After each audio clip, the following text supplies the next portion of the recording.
Before clocks ticked, before stars burned, before angels sang, there was silence, not the peaceful silence of rest, but the heavy silence of emptiness. The earth was without form, void, covered in darkness, no color, no sound, no direction. And yet, even in the darkness, the Spirit of God was moving. There are seasons in life that feel like this, formless, empty, confusing.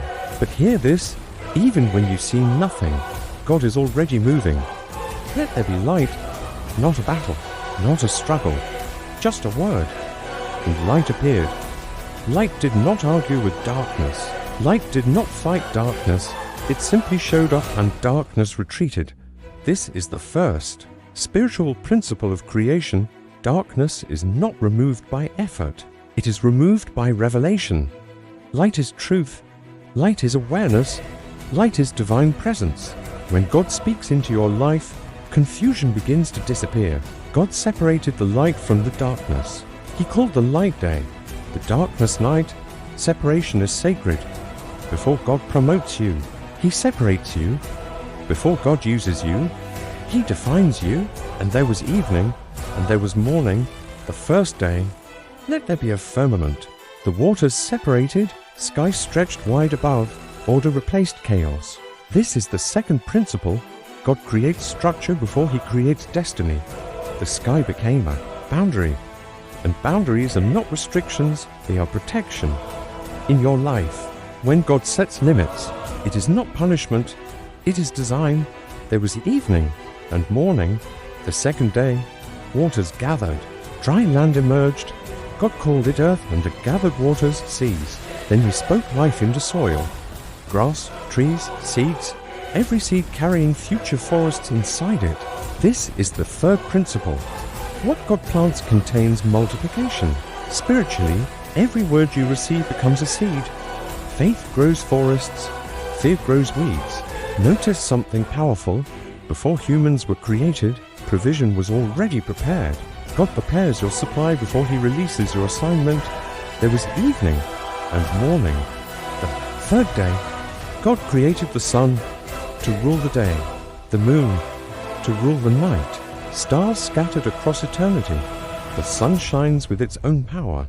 The moon reflects borrowed light. This is the fourth principle.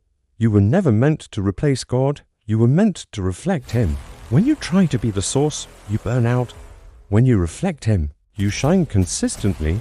Even in night seasons, God leaves stars for guidance. There was evening and morning, the fourth day. The seas burst with creatures. The sky danced with wings. Movement filled the earth. God blessed them. Be fruitful. Multiply. Blessing is empowerment. God did not just create life. He empowered it to expand. Here's the fifth principle. When God blesses you, He gives you the ability to grow beyond your starting point. There was evening and morning, the fifth day. Then God paused. Let us make man in our image. Not let there be, but let us make. Everything else was spoken. Humanity was formed. Dust shaped by divine hands. Breath released from heaven. Adam opened his eyes. He was not just alive. He was aware. You are not an accident. You are intentional design. To be made in God's image means you have authority. You have creativity. You have moral capacity. You are relational. Then woman was formed, not from Adam's head to rule over him, not from his feet to be beneath him, but from his side to walk with him.